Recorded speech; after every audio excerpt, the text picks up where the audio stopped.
Back to Lohmann. Lohmann on the left. 2 in a minute. Around the body, Charlie Cameron. That's why. Look at that. Lohmann from 30 and closing. He goals. Lohmann's kicked 3 in a grand final in the first half. Back to Hipwood. He's a left footer, remember. Gets back on that left now. Lines them up. It's coming back. How did he kick that from there? They are on fire. They are up by 35 points. Off hands, maybe not, because Ashcroft has ensured that they continue to surge on. Danaher from a long way out. Rayner! Ashcroft. All the big names. Bailey to Danaher. Danaher, the final stamp on the day.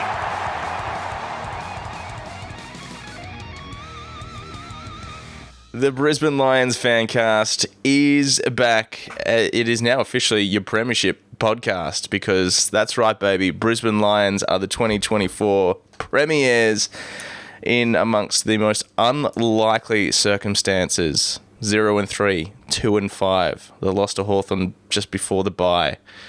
The raging 9 in a row, then 2 heartbreaking losses. Down by 44 against the Giants in the semi, down by 25 against Geelong in the prelim, and then just absolutely minced Sydney in a grand final that I don't think many people saw coming, but it all results in us being the Premiers. It resulted in some bloody fantastic moments for a lot of people that we're going to get to chat about in this podcast. I do want to, before we get into it, a huge thank you to everyone that's listened across the year, and of course to Hop On Brewery Tours and Crisp Communications for their support and belief in us this year as well, because it's helped host a website, it's helped host the podcast, it's kept the lights on and kept things running, and it's been absolutely amazing. And there isn't a single person sitting right here or listening as a Lions fan that didn't have their doubts across the year at some point. But here we are. Here we bloody are, Patrick. I've landed back in Brisbane last night after one of the maddest dashes to the grand final. But I'm back sitting in front of the microphone after being at your house 24 hours ago. How good was that? I feel like you done a bit of a Paul Roos. Here it is. I think the second quarter was just like, okay, we've won. And I think just the realization in that quarter, and then obviously it kind of stretched into the third quarter, it kind of meant that it was just like similar to the players. They were just basically celebrating on the field. And I think everyone just sort of felt a palpable weight lift off their shoulders, I'd say, as much as anything. I don't know. There wasn't quite like, it didn't feel in the crowd like there was sort of like an outpouring of emotion on the final siren. It was sort of just, it built up throughout the game, and people were sort of just, we saw people in tears and people mega drunk and people running around and people, all the things that you would expect. But just, yeah, everybody in the crowd, everybody on the field had their own little moment or their own way to sort of digest it and stuff like that. And I think that's really cathartic and important for the fan base and for the people that were there, and particularly for people that were there last year and players that were there last year and stuff like that. So it's sort of, it's a bit like, people say you grieve in your own way, but you sort of celebrate in your own way as well. So it's kind of like the other side of that coin. And it was just so cool to see. You can tell my voice is still like, raw from the game. But I mean, I don't know, to experience that for me was like important, because obviously it was my third grand final and the first time I saw them win. And to experience that with my partner and with you was really, really special to me. So I really appreciated that. So yeah, that was a bit of a rambling mess to start off from me, but would we want to have it any different? No, and I guess a lot of people are just sort of still in rambling phase at the moment because there's a lot to comprehend. And I think you're right when you were saying the overwhelming feeling when that siren went was just relief, because I think even in the second quarter where we just played flawless footy, we went into halftime 40 odd points up, 40 plus, and there would have been so many Lions supporters around the ground going, we're obviously in a great position, but we've been here before. Sydney will have their time, So let's just cool our jets. There would have been a few people and definitely a few neutrals that, a lot of people pointed to the Eric Hipwood goal. When they say, when Eric Hipwood is kicking goals like that, you're on and there's no coming back from that. Maybe the Archie goal was probably the sealer. But, no lead is too safe, as we've seen, because we've been on both ends of it this year. So it probably wasn't until the third quarter where we went in at three-quarter time, 73 points up, where you thought, okay, it's going to take something pretty bloody monumental here from Sydney, who have not given a yelp today, for us to balls this up. And fourth quarter was just party time. It was just party time, and you're hearing all the interviews from separate people over the last couple of days, and Cam Rayner was like, I just tried to get as far away from the bench as possible, turn my back to it because I was not coming off. I wanted to be on the field, and it ended up with like the young fellas, the kids on the bench at the time by the time the siren went, and that's that lack of grand final experience for you. Yeah, just like it was just amazing. Like the fourth quarter, it's sort of, I guess, a bit of an indictment on Sydney and the game if you're in neutral, that you can spend the last quarter singing bloody DJ Otzi and Country Roads because you've got it made. Very, very different experience to last year's grand final. I didn't get any blood pressure alerts on my watch this year. It was relatively smooth sailing. And there was one time you checked me, and that was in about the first quarter, and that was it. Yeah. Was it? I think so, yeah, because I was feeling pretty much the same. I mean, Sydney kicked the first two goals, obviously, so we will get into the game sort of quarter by quarter and how it all unfolded. Obviously, only the one change for the Lions, and that was Ford in, Oscar McInerney out in heartbreaking fashion, but we all sort of saw that coming a mile away. Sydney, they remained unchanged, so Mills didn't make the team. They went in with Logan McDonald, which obviously a silly mistake by them, and Heaney, who was clearly underdone as well, but we had plenty of players out there as well that were battling injury. Obviously, Lockie Neal with fracture Heaney. Yeah, Cry me a river. Lockie Neal with his foot, Hippie with his osteitis pubis. But they all did. We called that way ages ago. I mean, anyone could see it. How different he was after that week or two off, and he finally came back, and he just was not anywhere near himself. But just flawless. I mean, as I said to you during the game, it's like that game against the D's in the MCG. Yeah, they came back a little bit in the last quarter. The Bulldogs game straight after the bye, the Port Adelaide game. I mean, the Richmond game, which is an outlier for different reasons, but just foot to the floor the whole time. Tackling pressure was amazing. Ball use, we chip kicked when we needed to. We went hard when we needed to. It was just a full four-quarter performance, and not something you can say about the Brisbane Lions over the last couple of years, but on the biggest stage, we got it done. Yeah, it's one of those ones where you just... Yeah, I mean, like, there's sort of two games. You look at when the game was kind of in the balance, and then sort of what led to us being 70 points ahead, and then the rest, which it's kind of rather inconsequential, more for its moments. But, when you sit and pick up the paper and read that allegedly Brodie Grundy was like the fourth highest ranked player on the field, and you're like, yeah, well, did he get a medal? No. Did he get towelled by a second-string ruckman for the second time in a grand final in his career? Yes. Sucked in. So I think a lot of that was on the back of his fourth quarter, where there was a few Sydney players that obviously fought out the whole game. Warner, Parker, and Brodie Grundy all had last quarters that were big, but it was obviously way too little too late by then, because we were too busy celebrating on the sidelines. There were, blokes hugging when the game's in play on the other wing. Brandon Starcevic running past the bench, giving the big fists to the crowd and to the rest of the team. That's where I'm calling at some point in the next couple of years there'll be like weighted ranking or weighted disposal, depending on game state, which, it kind of just goes to show. I mean, we were talking about it before the game. We're looking in the record or whatever, and it's like Chad Warner has like the second highest ranked grand final of all time, and it's like you got beaten by 80 points in 2022. Like Simon Black, what was it, 39 disposals? Yep, best part of 10 tackles, couple of goals. Like, okay, cool. It's like cool. you can have that. Yep. It just shows how flawed, the ranking system kind of can be when the game's dead and you're just running around trying to pad out your stats to make it so that you don't look very bad. I have a question about Chad Warner. What's wrong with his face? What do you mean? Like the way he talks is something going on with his mouth, but I don't know. Well, it's like the left half of his face doesn't work. Oh, look, I'm not going to speculate on what's going on with Chad Warner's face. He's a brilliant footballer, but yeah, strange guy. I tried looking it up. Nothing. It's as if no one's noticed it. I'm like, does he have Bell's palsy? Is he like Jim Ross from the wrestling? I don't know. But it's weird because he gave a very strange interview. I don't know if you saw it.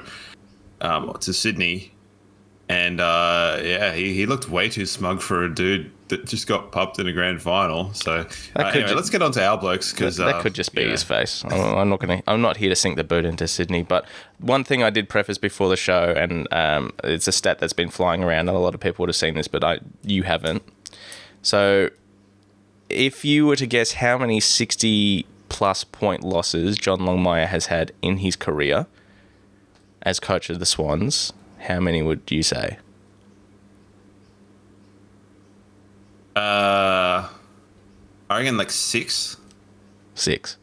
And 3 of them have been grand finals. Okay. That was a good guess. Because I was thinking the 3 grand finals, and I was like the Port Adelaide one, and then 2 over a decade. Well, yeah, 2 over another, 12 years or something, which is obviously incredible, amazing consistency and something that Sydney's known for. And, Lockie addressed it, Chris Fagan addressed it in the immediate aftermath, like something we are trying to model ourselves on. Emulate. Yeah. So, but they've obviously got, I'm not going to say a history, but they've got an uncanny knack of just cooking grand finals. That's 2 and 3 years plus 2014 when they got belted by Hawthorn. The Bulldogs' loss was, 20-odd points, and that sort of blew out at the end when they knew it was done and there was junk time goals and parting for the Bulldogs. But still, a lot of those grand finals, they've gone in as favourites and just haven't been able to get it done. And, that's their lot to deal with. I certainly don't envy them. I don't envy the Swan supporters that, made the trip down from Sydney just to... We've spoken about it here. There's nothing more demoralising than having your team not show up. Well, I think you said, when we were like getting ready for the game, you're like, I hope it doesn't end up with us watching Simpsons later on tonight at your house. And it basically was the same, but we were watching the replay of the game. Yeah. So, big difference. And I was full of Thai food. Yes. And I there was lots of chat, leading into the game of how, and I really wanted to meet as many listeners as possible. I managed to catch a few, and Gabriella, who was sitting behind us, had a nice chat to her. That was funny because she recognized me from my voice. Oh, that's crazy. Not from my face. So she's like, are you the guy from the podcast? I'm like, yeah. Yeah. And she's like, I recognize your voice. I was like, that's the strangest thing that's happened. But she was lovely. She had a good chat to myself and my partner. She'd had a great day. She met Dom Fay on the walk up, and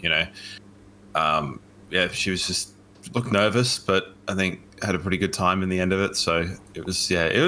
That's the first time that's happened to me.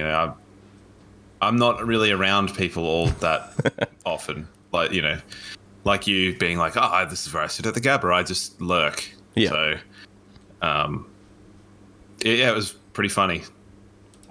But yeah, straight after the game, we sort of didn't know what to do, and then we ended up well, we want to watch the replay, so we just got some Thai food and went straight back. I had a couple of cheeky bevos while I watched that, and it was a good time had by all. And since then, I've just been trying to absorb as much bloody footy content about this game as I possibly can. And the good thing about there only being one game is that there's plenty to talk about, and a lot of it is in our favour. Rightly, there is a lot of criticism towards Sydney, and I don't know if you haven't watched the Sunday Footy show yet, but Lloydie was pretty scathing about.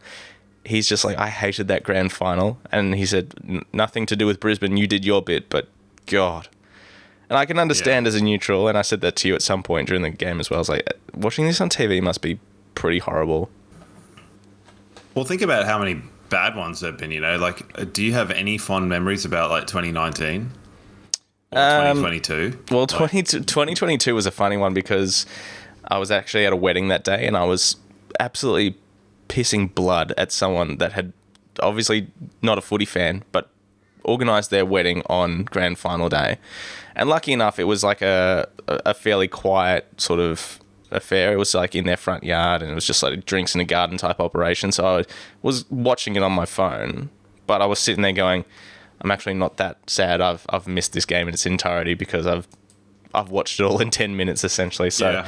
I can understand why people would be disappointed watching this game.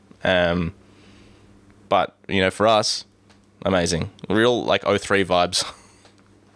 Yeah, it's a sort of one where, like, going back and watching 03 recently, it's good and then it's just mental. Yeah. And this one, I think, is an exercise in watching the first half and then it's done. And then you can just kind of pick up the goals because, I mean, there's one moment right at the end which I find to be probably the most hilarious moment of the game, and we'll come to that in the fourth quarter. But, like, yeah, it was pretty tight in the first quarter, and we were inaccurate, and I think it was funny being at a game with Brisbane people from Brisbane and seeing like their like tangible scars of behinds coming in and like, oh no, it's happening again, and you're like, because I just sit there and I have my like optimistic hat on, which is contrary to what most people think. I'm sitting there going, all right, well, we're playing well, we're moving the ball well. And then they go bang, bang, and kick the first 2 goals, and you're sitting there going, oh. Yeah. All right. But, previewing the game last week, we definitely thought that we were going to be kind of definitely in the ascendancy ahead and behind the ball. We had no idea their midfield wouldn't show up. Well, that's it. And, leading into the game, there was a few things I was certain of, and the first one being there was no way that their key forwards were going to have the game they had in the prelim. Like, there's no way Amati, McDonald, especially McDonald on, one leg, and McLean were going to kick 2-3 goals each against our back line. That was a non-issue in the end. And obviously that big three, Warner, Goulden and Heaney, is a worry for any team that comes up against them. And I said to you during the game, I was like, I'm just glad we haven't been torn up by those guys. If nothing else, we have not been absolutely smashed by the players we knew would come here and potentially smash us. So job's well done all over the ground. But yeah, that first quarter, the first set shot for a lot of Lions fans is like, all right, this is going to set the tone. And it's Charlie. It's 25 out on a very slight angle, and he misses, and then Joe misses, and you're like, oh no. As you said, we're doing enough here, but we are leaving the door open, and that has been obviously an issue for us across the year. So, that worry is there. But Kai Lohmann, and like we'll have a bit of an extended chat about Kai Lohmann during the show, obviously. But not just him, all the kids. Like, the kids really stood up. Like Morris, Ashcroft, obviously. But we knew Lohmann was set for like these games, the big games. Just his nature, his celebrations, the way he conducts himself, the high-flying marks, the Mercurial goals. Like, you just know he's built for this stage, and he delivered in spades. And he was this close to going to Hawthorn or Essendon, but this close to going to Hawthorn. And can you imagine Kai Lohmann in that Hawthorn forward line with Ginnivan and Moore and McDonald and all those other big celebrators? He would have fit right in, but he chose to stick around because he broke his collarbone and just felt the love from the Lions and wanted to stick around on, I would imagine, less money, because we probably hadn't budgeted for it. Like Chris Fagan said, I thought he was gone. I thought him and Dev were gone. So it was sort of a bonus that they stuck around. And what a year he's had, and what a final series he's had. Yeah, there are some interesting stories regarding, individual awards, let's say. You probably read the thing about Harris Andrews, which just sort of said, to McGovern and Wiedering, enjoy your Blazers, boys. But you're not the best defenders in the league. No chance. And a bit like that with Kai Lohmann. And, I'm probably not the biggest fan of the fact that third-year players could go in the Rising Star, which is the Telstra Rising Star, not the NAB Rising Star. Oh, really? I probably got it wrong all year. Oh, whatever.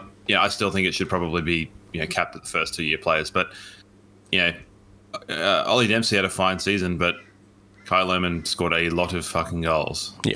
and scored 4 in a grand final and was really pivotal in like pulling us through that first portion of the game. There were a handful of players, but the two standouts for me were Kai Lohmann and Starcevic that really like Starcevic. I've made no qualm. Like, I'm not great at watching the game at ground level. I struggle to see what the hell is going on. I like my skybox. Yep. Just looking down on the tower at the ants running around. Didn't get that. Tried to. Thanks, Ballot, but in the pit. And but Starcevic's bald head was everywhere in that first quarter. Intercepts, tackles, ground ball gets. He'd gone to the Noah Answorth School of Vacuum Cleaning, as had Zorko in that game as well. So whatever they're doing to kind of fix that ground ball effort, which was something that has been a weakness for us. Starcevic and Lohmann really were the two that were like either end of the ground and really not kept us in the game but just they allowed us to settle. Yeah. And then just Kai Lohmann with the spark that we needed to get the energy, get us on the board, more importantly, with a couple of majors, like 2 in a minute or whatever it was to kick things off. And then it was the second goal was beautiful. Him just realizing he had the space to run into. And then on left, on the non-preferred, just straight through. And then it was the other like standout moment from that first quarter was obviously that Hugh McCluggage kick straight down the guts to Ryan Lester, who when you watch the Sunday Footy Show, you'll find out that it was actually Ryan Lester that started that play, like in very, very deep defence. He had one chip kick to, I think it could have been Zorko. The next kick was to McCluggage, and in that whole time, Froggy's just, sprinting down the middle of the ground to find himself because no one ran with him. And that was the story of the day for Sydney. He just didn't want to be there. Found himself in the middle of the ground, forward to centre to set up that kick to Archie. Amazing. Yeah. That was it. That was the moment where you thought, all right, we are on here today. Yeah, I think that might even have been, I was reading a thread that was like, when did you know that, you were going to get blown away in a grand final? And a couple of Sydney people from the game said, I think even though we were ahead, when we saw the ease that they were chip kicking through the ground, they were like, we're in all sorts of trouble here. McCluggage, was another one. He was probably one of the most impactful midfielders, so much so that... well, that was it. Jordan, James Jordan had to go to him. So. Had the role on Zorko and was doing a pretty good job on Zork. Zork still had he had a good game. He wasn't, one of his standout games that he's had, but he had no one had a bad game. Everyone did their role. It was an exercise in going, well, who are you going to let kick the ball out of D50? Yeah.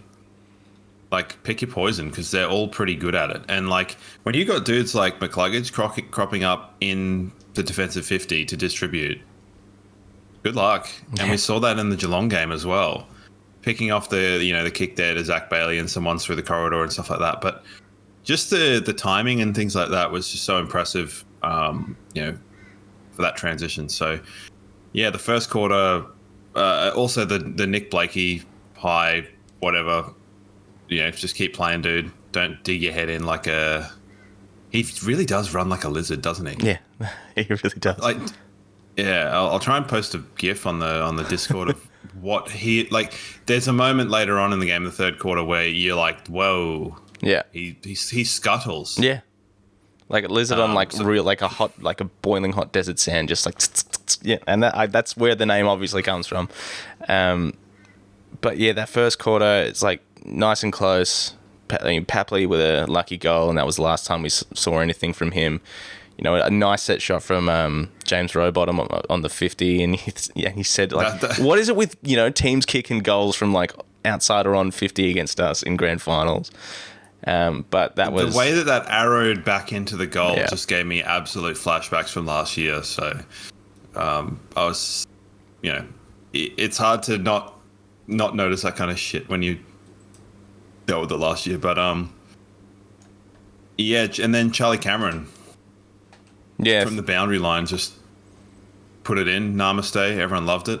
Yeah, that was a strange one from Charlie. I didn't expect that. I was fully expecting the Harley or something a bit more up and about, but cheeky little just bow to the crowd, which was and when he took that mark, you can see the because from our view, right behind the Lions goals, you got a good view at the bench, and you can see the big 30 signs that they're holding up. So like, well, he's got to hurry up about it here, and obviously did, and got us a handy lead leading into quarter time, and then second quarter was just punishment. 7 goals, 4 to 1 goal 2 or something, and that one goal was from a very, very, very dubious 50-metre call against Zorko to Robbie Fox. So it was utter domination. Like, there was just utter domination in every facet. Our pressure was above 200, hit the scoreboard in big ways, moved the ball at ease.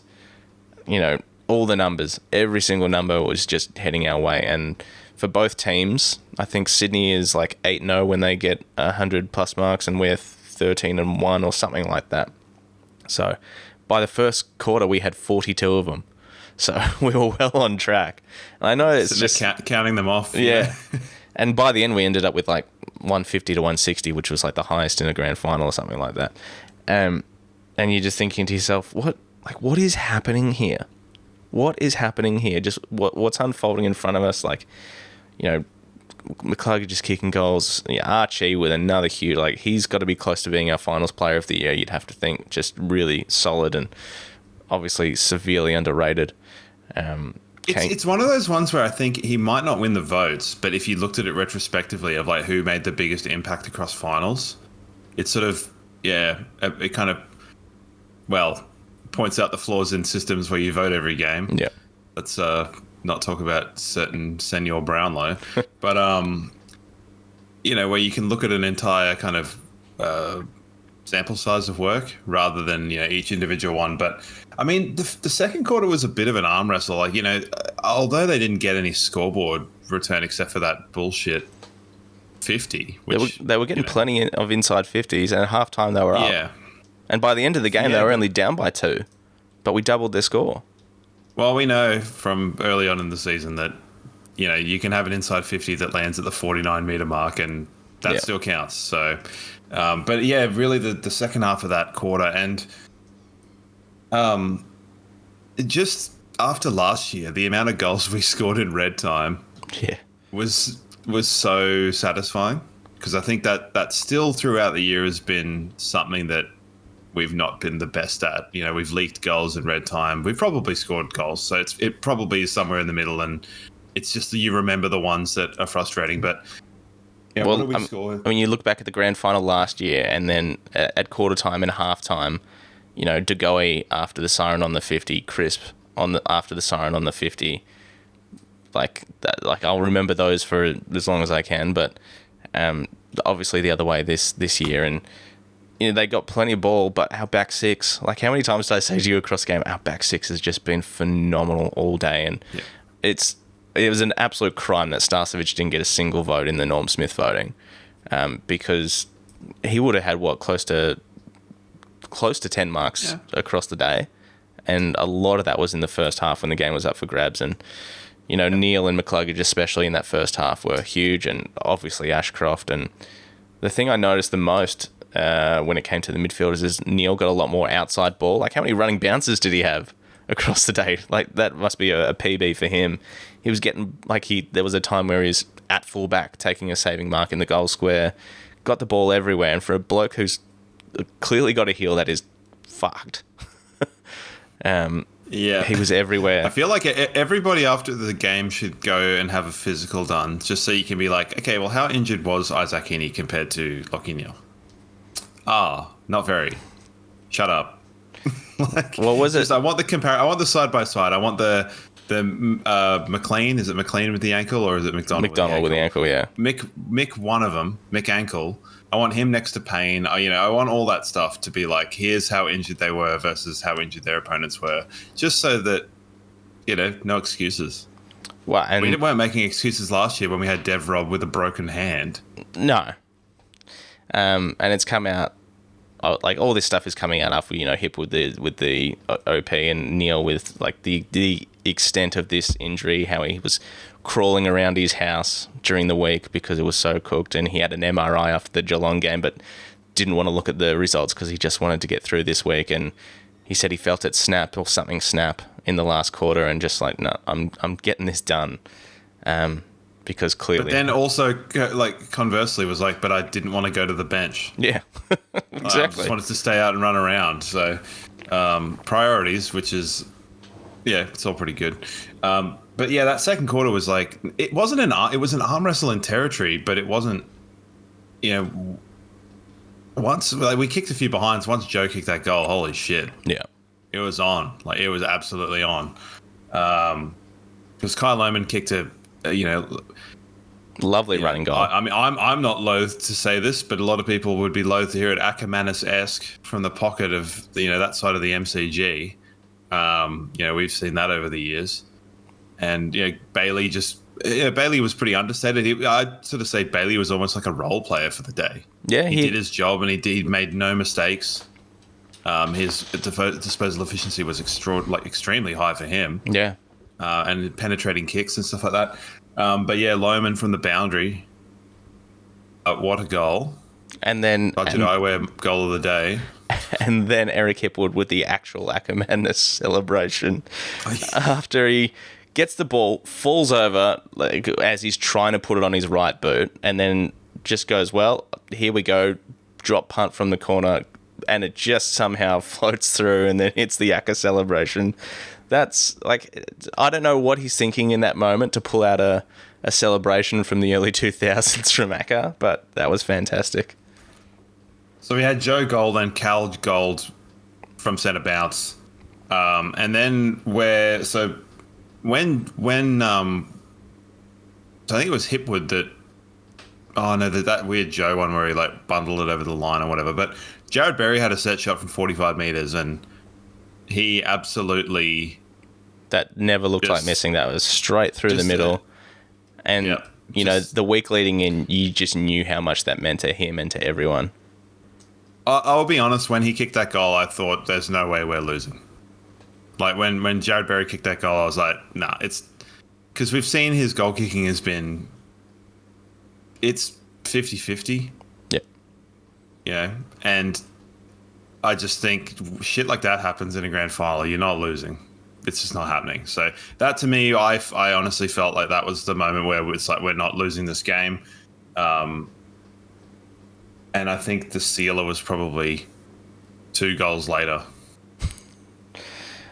Still at halftime, I was very, very nervous, and I caught up with an old mate that I used to work with when I lived in Melbourne, and he was telling me, as a lot of people, he's telling me, "Nah, you guys got this. You'll shit this in." I was like, "Nah, mate, come on. There's still plenty of footy to go. Sydney will have their time," but it just never came, and it was absolutely... Turned out Sydney would not have their time. No, and I can only imagine what's going through all that, their players' minds at the moment, but that's not really for us to worry about. It was just extraordinary stuff.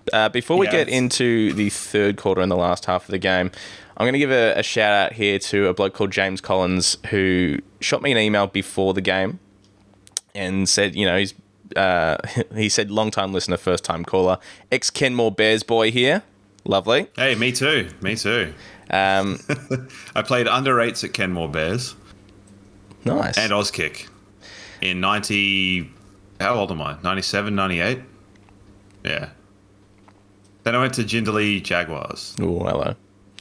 They did a bit of a merge. It was weird. I don't know what happened, but anyway, James Collins. Sorry. He shared us an email before the game. He said, "Look, I've really wanted to make a documentary collating footage since the granny last year he's been doing, but he didn't necessarily have all the resources and time and finances." And fair enough. But what he has done is made a series of shirts. And these are fantastic so far. So at the time of recording, it was 10 o'clock on a Monday morning. He's got a couple of Fagan shirts and Zorko shirts. He's planning to do a whole line for everyone in the team. He's got a Danaher one coming as well. And you can find them. We're going to share the links at our socials at Instagram, Twitter, all that sort of stuff. I'm going to share the link at our website as well, brisbanelionsfancast.com.au, istances.theprintbar.com.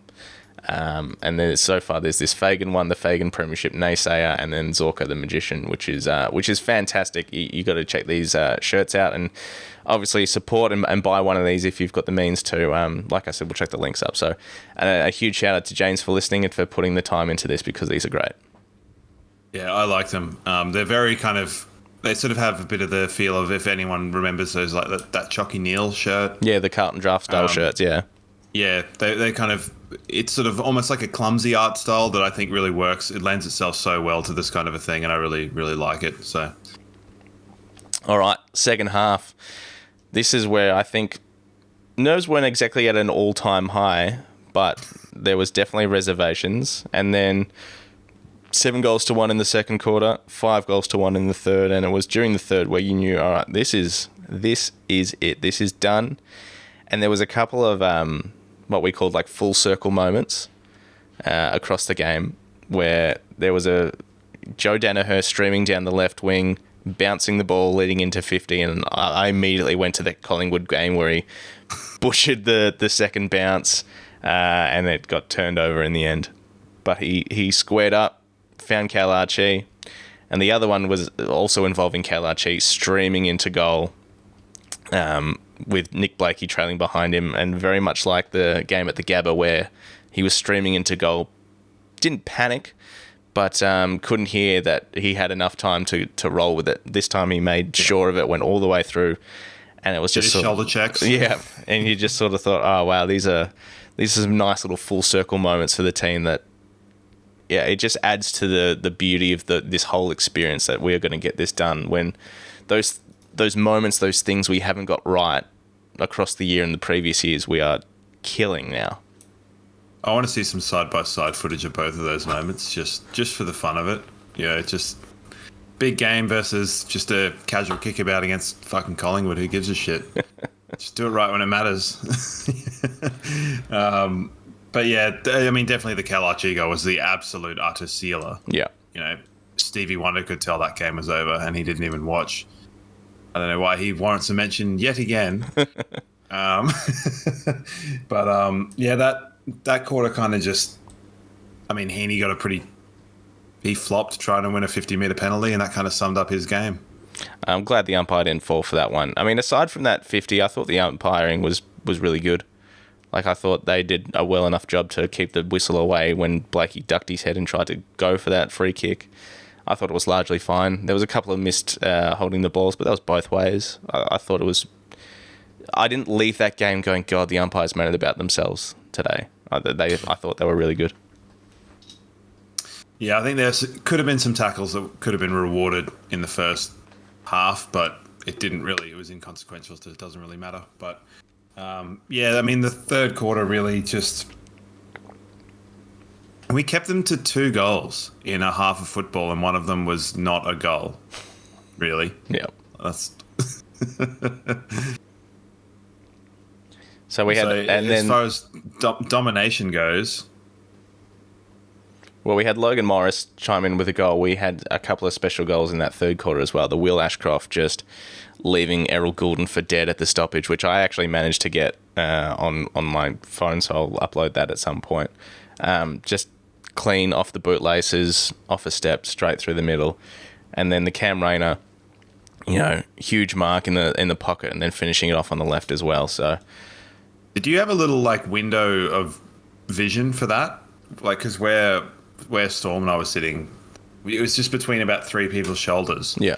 It was literally like an A4 paper size, and he's gone in there and taken the mark. And because we had a bit of a crazy person in front of us that kind of wanted to take a documentary footage of the whole game, which, I pay your money, that's all fine, but it was a little bit visual hazard, let's say. I'm just jealous of that lady's phone battery, because she filmed just about every single moment. And good on her, she was having the time of her life and whatever. But that was another moment that Lloydie actually pointed out. I think it was Lloydie that pointed out where Nick Blakey just didn't want to go near Cam Rayner, didn't put any body on him whatsoever, just let him have to run and jump, and left a little bit embarrassed for the Liz there. So just, I mean, we could go on, but just that middle 2 quarters was just perfection. And then, as I said, the last quarter was just party time. The queue was in the rack. Sydney sort of bit back a little bit with a couple of goals from Parker and co, but whatever. Just a bit of a swan song by Parker, you might say. Yeah. And then we had, in order to make it a nice round number, in the car I lost my mind just talking about all the multiples of whatever factors right. of the goal scoring. Ended up a nice even 60 to 120 with Joe Danaher kicking the last goal. There was a lot of helter-skelter nonsense football going on in that quarter, which was really funny. Just tap-ons and dumb stuff, and they're firing tracer bullets in from 50 all over the place. So no one is going to remember that last quarter at all. Bit like the sort of last 10 minutes of the Essendon grand final, where I think Lloydie kicked a goal and Scott Lucas decided he was going to kick like 5 goals or something, and you're like, bro, what's the point? Just stop. Like, it almost felt at 3/4 time that the teams were lining up to shake hands. It did a little bit, That's how much it felt like it was done. But so I'm sure that this moment will live in the minds of everybody, but the chain of kicks on not the bench side, the far wing, where I think Lachie Neale kicks it to Harris and Dunkley's around, and they sort of, Lachie celebrates and kicks it to Frog, and he celebrates, and then Lockie's having a hug with, I think, McCluggage and Dunkley or someone over on the far side. Well, the ball's still in play. Yeah. And then you've got on the near pocket someone, I think it might be Jack Payne or Zorko, roosting the ball to Starcevic in a 2-on-1 against, where he just has to sit under the ball, and you've got the juxtaposition of these guys celebrating and hugging on one side, and Starcevic's big bald head in a 2-on-1 against, and he manages to bring the ball to ground, and there's just no one there, and you're like, oh, buddy. So, I thought that's such a funny moment and kind of encapsulates him, and I'm really happy for Stars that, I've been I don't necessarily buy into the narrative that Bobby Hill tore him a new one last year, because I think there's a lot of circumstances around that. Yeah, of course. And I think that's a lazy way of looking at the game and looking at the matchups. It'd be like saying whoever was on Kai Lohman had an absolute... I mean, they all had a nightmare, but it's too easy to sort of say that. Yeah. But it was good to see here that, the narrative of him, the ship of Starcevic, as I coined it early on in the season, the return of him to his kind of previous form, and all it took was a razor blade to the skull. So, and it's weird. When we were watching the replay, we all said the same thing, as like, he still looks weird with a bald head, but then when you go back and see footage of him with hair, it looks even weirder. So it's sort of like, I don't know what's going to suit him, but I mean, the premiership cap at the end obviously suited him fair. And it was good to see him when they got back and they did the celebrations with the girls. He got a big moment with Craig Starcevic as well, which is obviously fantastic. Yeah, I was about to mention Craig Starcevic, not bald. I mean, he might be bald now, but, watching some of the old stuff from the 2000s, he has a fine head of hair, because they look remarkably similar. Yeah. It must be one of those families where just all the blokes look the same. So he's obviously got his mum's, dad's bald-headed genes. I don't know. But yeah, he does look a lot like Craig. But what's left to say in that quarter? Not much. There's not much you can say about the last quarter, because it really just was party time wasting. Lachie Neale just chalking up junk time possessions at the very end until the siren went, and then just the outpouring of emotion from everyone. And we will get to, I guess, a couple of key plays at the very end of the game as well. But just to go right, probably the best moment, I think, it could have been when Fagan went up on the big screen. Yeah. Oh, yeah. And just the roar from the crowd was really like almost guttural. Yeah. Probably the biggest roar all day, during the game. Obviously, goals and stuff aside, like when his face popped up on the screen and he's still chewing away feverishly on the gum, and it took him until about 2 minutes left where he finally started, giving out hugs, and you could see the emotion get the best of him. That was special. I think he had a chuckle when Joe kicked the goal at the end. Yeah, he had a smile on his face, but that was more or less the only time. So yeah, but you were going to mention Leicester, I think. Yeah, I mean, we'll get to Froggy a little bit later on as well. But just to go back to the very beginning, like in the lead up to this game, I don't know how you were feeling, but I changed so often about how I was feeling. Like, you know, we've had the 3 away trips. We've been, you know, up against it the last 2 weeks, and then I would like immediately switch to, no, we're gonna do this. And it would just depend on like things I would read, things I would hear, you know, the superstitions of the touching the cup last, or the, you know, being on a certain side of the cup, and then I'd listen to Hoyne. He's like, you know, Brisbane's ground ball gets has gone up to 80% in finals. Like, they're still in the premiership window. They're number 2 for turnover scores from turnover. They're bloody, and all the numbers and stuff pointed towards Brisbane winning. And then sillily, I bought into that. Like, oh yeah, we're gonna do this. Like, we're going to, like, Hoyne says we're going to do it, so I'll buy into that. And then I'll check myself and go, come on, pull your head in. Like, this is Sydney, and look what they did to Port Adelaide last week. Look what they've done to numerous teams across the year. And then I would, you know, I'd wake up the next day and go, there's just something about this. I feel like we're just going to get it done. And then it turns out we got it done in fashions I don't think many Lions supporters would have thought. I thought for all money this was going to be another bloody butt clencher. This was going to be another close game that's going to come down to under a couple of goals. If there was going to be a blowout, I thought it was going to be Sydney. But, wow. I think history probably tells you it would have been Sydney, which is strange because they've been on the receiving end, but just in terms of the teams and the circumstances of, you know, coming from outside the 4 and the extra game and stuff like that. But yeah, I was sort of thinking about it and going, okay, so we played our last game, home and away game against Essendon. Then we played Collingwood at home. Then we played GWS away. Carlton at home. Sorry, what did I say? Collingwood. Carlton at home. Oh, I say Carlton at home. They're all the same.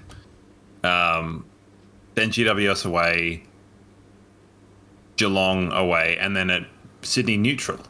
And when you put it in that kind of perspective of going, so of our last 5 games, you got 2 home, 2 away, and 1 in a neutral ground.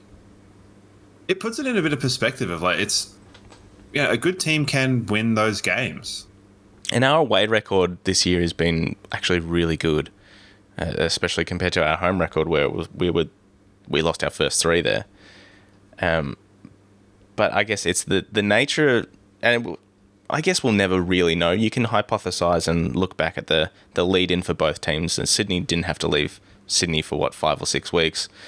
They had a tough game. They didn't have to leave, I think, since mid-August. Yeah. They had a tough game against GWS, which they probably should have lost.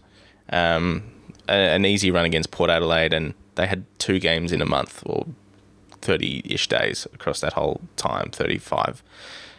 Whereas we've played every week, travelled, and had to scrap like buggery in those 2 games. But I think in the end, especially a game at the MCG against a big Victorian club, a hostile crowd in front of 93,000, I think that experience, like who's going to be able to tell, who's going to be able to put it into something tangible, like how much that helped us on the weekend. Yeah, I think that's an important moment. You know, quite a few Sydney people were sort of saying in the first quarter, shit, they played the MCG well. And I think that's been true. I think that's been true for a while. Yeah, well, I don't want to ever hear Brisbane can't play at the MCG ever again because we lost 1 out of 4 this year by a point in a game we should have won. 1 out of 4 this year, and what was it? So we lost the grand final by 4 points. Like, it's probably more just about, you know, and I don't want to dig up old bones, but like the stuff in previous years was more so just down to football mistakes and mistakes that we've made on any stadium. Yeah. Not just the MCG. It just happened to correlate. So, going back as far as that kind of calamitous Richmond game where we played some of our best football we had ever played on the MCG, and that, if you go back and look at that, that's probably a bit of a blueprint as to the stuff we've done this year, stuff that we did last week, stuff that we did on the weekend. So it's all kind of relative, but it's, you know, as a lot of our players and as Brownie has sort of said, things aren't as good as they seem and they aren't as bad as they seem. and that's probably a good. I mean, they're obviously better than they could possibly be expected right now, but within the throes of the season. So, I think, if we hear that again, we'll be firing shots from a gun. All right, let's we'll get into some votes. But before we do, and we may chat about players and other people's votes here as well, but someone that hasn't made mine that I thought deserves a huge shout is Josh Dunkley, who, as you pointed out, almost had the quadruple double. He was just, 2 marks and a handball shy of it, but 11 tackles across the day, obviously did a number on Heaney and other midfielders across the day. He's just, he's contested overhead marking for a midfielder and will just do whatever the team needs regardless.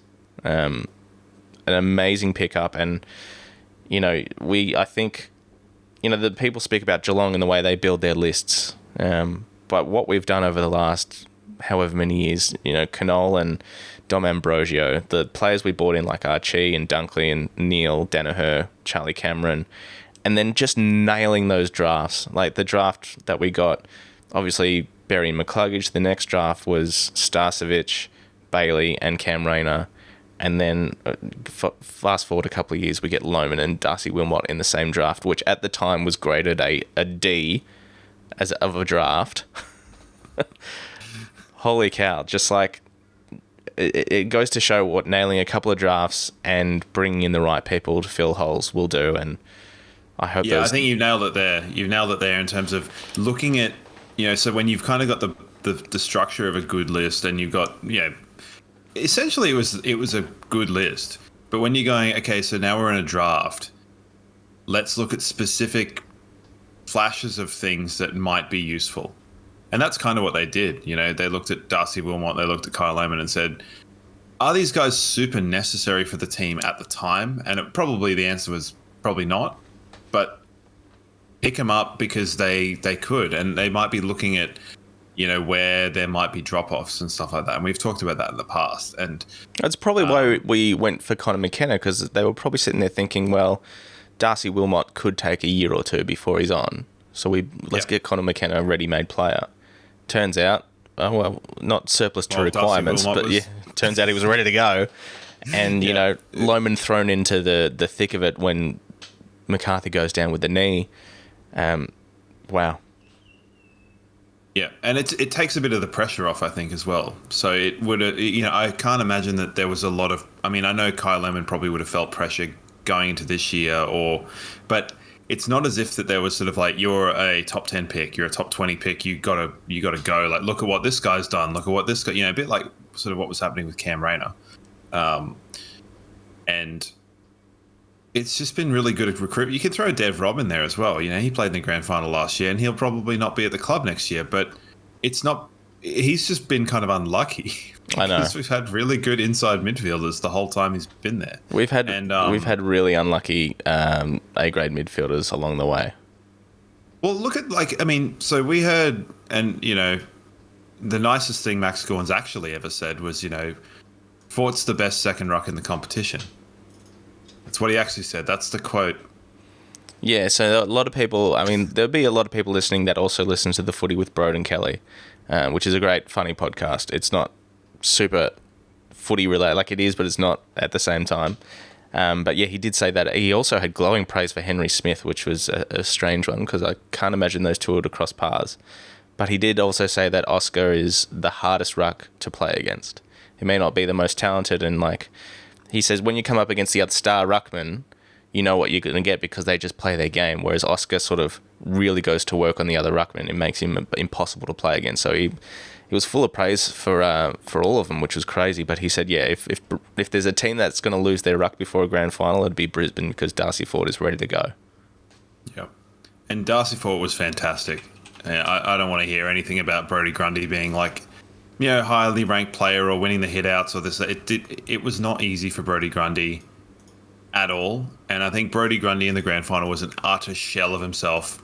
That was the first sort of couple of rounds of the season, or the first half of the season. Because Brodie Grundy was scary. The way he bullied Max Gawn at the beginning of the year and things like that. I thought he was a bolt-on for All-Australian. And he just he just wilted. He just wasn't there. There was no craft. There was none of the Brodie Grundy where you're sort of sitting there going, this guy is one of the best ruckmen in. You wouldn't know.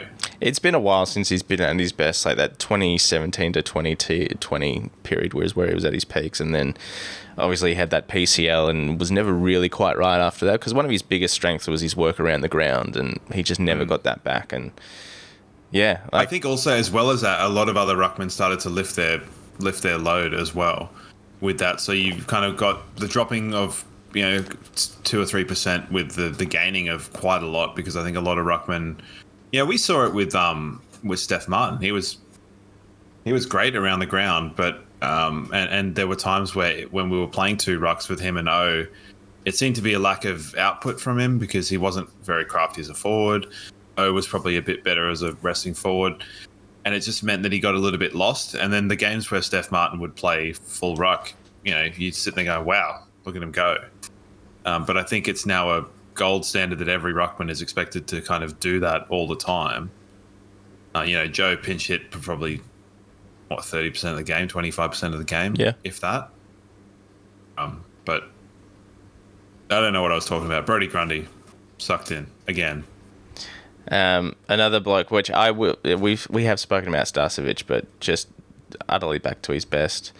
I touched on it before, but the kids, for a long time we didn't rely on it, but you knew if Lachie Neale had a big game, it sort of meant we were going to win.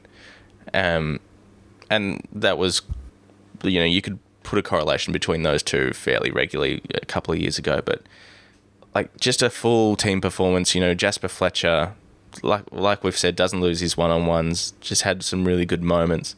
Logan Morris, I mean, that story about his debut is going to get told forever and a day. And who would have thought he would be a key cog in our forward line in a grand final team? And if things go the way people are saying they're going to go, could be our next long-term key forward. So he had his moments. Obviously, Lohman.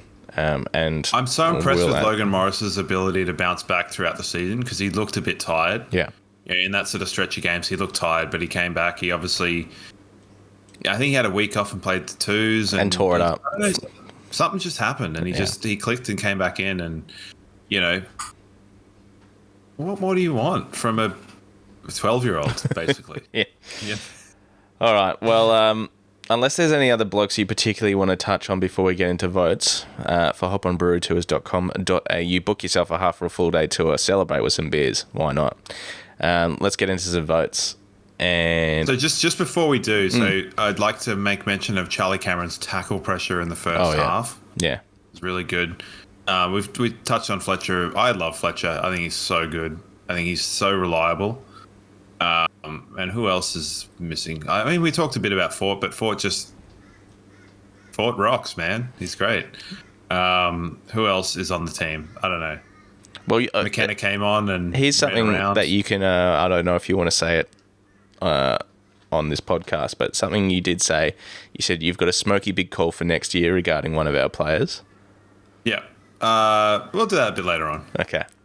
All right. Well, for the votes, Starcevic is getting my 1, Archie the 2, and Ashcroft the 3.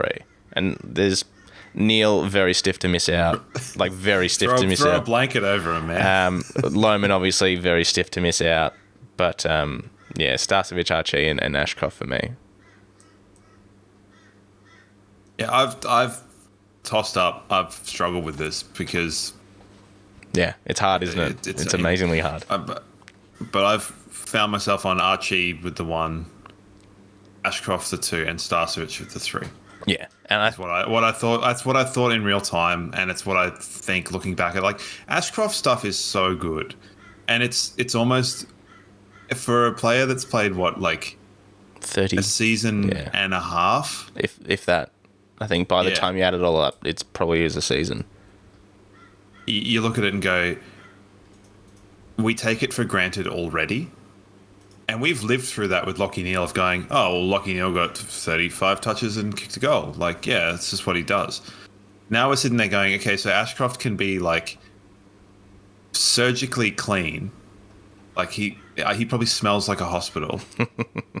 just able to pick up the ball anywhere, just get it anywhere, do anything. And it's like we've watched in real time over the past sort of 2 months, where his body has now caught up to his brain, where he's now doing the sort of stuff you do in like kind of, it's harder to do, where you will handball the ball to a player because you can see where they're going and you put them in a better spot and you make them go to the spot that makes like tactical sense.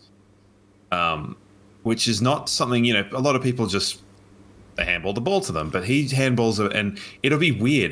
The guy will, instead of running forward, he'll have to run slightly this way. And it just gives him that extra bit of breathing room and stuff. Like, how often in that game did you see him handball to people under pressure that got caught?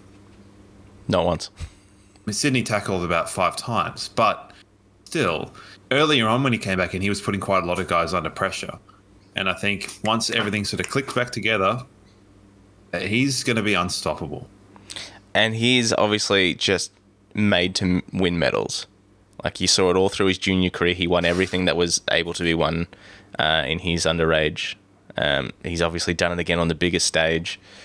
And then there's another one on the way, which is crazy to think, and we will get to that when we get to questions, because there is another bloody Ashcroft that's going to be joining this team who also loves winning medals. So that's but I mean, Ashcroft was an absolutely worthy Norm Smith medalist, because there weren't junk time possessions, and that's not a slight on Lachie Neale or anyone else. But no, I think him and Starcevic, when the game was really needed to be won or needed to be finished off, they were really there. And McCluggage in that first half as well. Like, he had a severely underrated first half, to the fact that they had to move Jordan onto him because he was everywhere. He was setting up play. He was biting off those kicks we spoke about. He really got the, as you said, when the game's up for grabs, not junk time, when it's there to be won, he did everything he possibly could. He went a little bit unnoticed at the ground for me, just because it's sort of hard to see the in and under and the repeat efforts, particularly because we were behind the goals. So you don't see a lot of that kind of lateral running coming towards you, because it's just the guys getting slightly bigger and you feel the vision. So whilst moving, I assume. I suck at watching football at the ground level. I'll tell you what, I'm so bad at it. Less of that. All right, well, we've got plenty of questions to jump into, thanks to Crisp Communications. And once again, a huge thanks out to Abby and the team from Crisp Communications for supporting us this year and for giving up the free Brisbane Lions Fancast stickers. Let's get into some questions. And if you've got a business that needs any sort of marketing, make sure Crisp Communications is the first place you visit at criscoms.co. All right, a lot of this is going to be Joe Danaher related, because obviously he's a big talking point, and we've got a few questions about that, like, what are we going to do is the big one. So the Hand of Fear, who, the Hand of Fear, we've had some interesting discourse over the year, because he was one of the anti-Fagans across the year, but he is putting his hand up and saying he was wrong, so, respect where it's due there, and I'm not here to keep receipts and shove it in people's faces, but there's a lot of people. I am, but I wasn't a part of that, so. Okay, so if Danaher retires, do we go with the same run and gun style from the last few weeks and a chaos ball into the forward line like Richmond with a smaller forward line, or do we run with a 2-ruck system with like Darcy Fort and Oscar or Henry Smith, and until we're ready to trade in a ready-made replacement? It's an interesting question. It is. Looking at the kind of the way the forward structure is at the more recently, is we've kind of crammed Charlie Cameron in there a little bit, which sounds insane, but bear with me here. Whoa, slow down. Because Lohman's basically playing the Charlie Cameron role, and Archie's been playing the Link McCarthy role. So what's Charlie Cameron been doing? He's had a new role that's been made for him that's probably a hybrid of the two of them. So I think there's a foreseeable thing where you can have Hipwood, Lohman, and those 3 guys and Rayner running around. You can do that. I mean, I'd like to see Smith play a bit more if that's the case, because I think Smith, probably more so than Ford, and I'm not throwing Ford away. No. He was very close to getting a vote. But I think if Henry Smith is going to be the next big thing, like Max Gawn said, and I don't know why I'm going with Max Gawn, but he's in the team of the century currently as a ruckman, reading in the record. So maybe he knows a thing or two about rucking. Maybe he's the guy. He's obviously a long-term investment and project, and yeah, I dare say we'll see him take the field a little bit more next year, regardless of what happens with Joe. And at this stage of recording, we still have no idea, and we probably won't have any idea. It wouldn't be like till round 1 next year where he's suddenly just not named on the team sheet, because that's the sort of operator Joe is. But how about you? I can see both, but I can definitely see Fagan going to a 2 ruck forward situation. I don't know, but like, he has been fond of that in the past. I don't know if he'll revert to that, but there's a lot of wait and see with Joe at this stage. Yeah, and I think with Joe's he's got a backloaded contract, I'm pretty sure. So he's a lot of set to make $1 million next year if he plays. Yeah, so there's a lot of salary cap wiggle room there as well, and there's a lot of baiting. And I said this earlier on in the year because we've talked about how there's not a super large amount of drop off within our current squad in terms of it's not going to be like 03. It's not going to be like Richmond this year where they all just die. It's like, over the next few years, it's like Zorko, Neal, Danaher, and we're already kind of working on replacements as we're going currently. And that there is the Geelong and Sydney model to a T. It's we're bringing in guys to replace the guys that are going to drop off, and we're staggering it. So that's the model, and that's why I think the club is in exceptional shape. But I also think that with that comes the ability to go high key forward. Don't know who it is. You want to come here? Yeah, and it'd be hard to say no, depending on who that person is and where they're coming from. Will it be the Oscar Allen that was forecasted 6 months ago and makes no sense? Who knows? I mean, I still highly doubt that situation. But I know. But as we spoke about before, there's no reason not to trust Dom Ambrosio, Steve Cannell, and Danny Daly if he, in fact, is still going to be in the Lions next year if he doesn't go across to West Coast. We did get a few questions through our speak pipe, so I'm going to start off with Aaron here. Hey, boys. Great stuff all year. Thanks for all the content. Really quick story. Left home yesterday and my 3.5-year-old son was a massive Bulldog supporter just like his mum. Came home and he's changed to the Lions. Got him a jumper and a scarf today, so I think he's fully converted. Thanks for a great year. Thank you, Aaron, and that's good to hear. I would say 3.5, that's an acceptable time to switch teams. Before 10, I think is fine. Oh, before 10. There was a time when I was 10, I was considering a swap. Yeah, and it never came up. Never came up for me. No, I was listening to someone on SEN a couple of weeks ago about this particular thing about swapping teams after the age of 10, where, obviously tongue-in-cheek, but he said that it should be a mandatory 3-year prison sentence if you swap teams and you're over the age of 10. The only condition being if you have a son that plays for a team or a family member, you're allowed to swap. But even then, that was a point of contention. I think the other one was as well if you support a team and then another team turns up in your direct city and you opt to if you're a Tasmanian. Yeah, I would cop that too. Yeah. So I think they fall under the brackets of acceptable. But yes, 3.5 very much. Hopefully we can keep him until that the 10 point. Yeah, well, I mean, there's obviously a few questions of dynasties and three-peats on the way as well. And just quickly, not funny, haha, especially not for Sydney, but Sydney didn't take Josh Dunkley as a father-son, and he's now won 2 premierships against Sydney for different clubs. Yeah. Yeah, they didn't match him. So he elected as a father-son and was taken at pick 25 and they didn't match it. Yeah. So, weird. Oh, well, egg on their face. All right, here's one from Big Smitchy. Is Callum Archie one of the most underrated footballers in the AFL at the minute?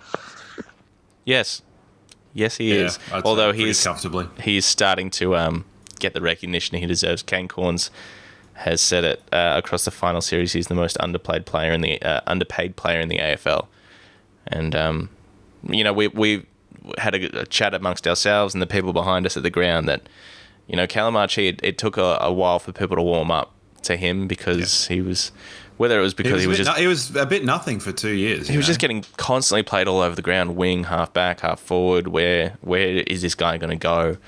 And never really got going. But now, and as Fagan's pointed out, and Cal Archie's come out and said he had the discussion. I think I can impact up forward. I think that's where I'm going to play my best footy. And boy, how has he? Yeah, I think as well as that is, we picked him up from Gold Coast. He wasn't playing electric footy at the Gold Coast. He had a brother playing at West Coast who was a premiership player, I think.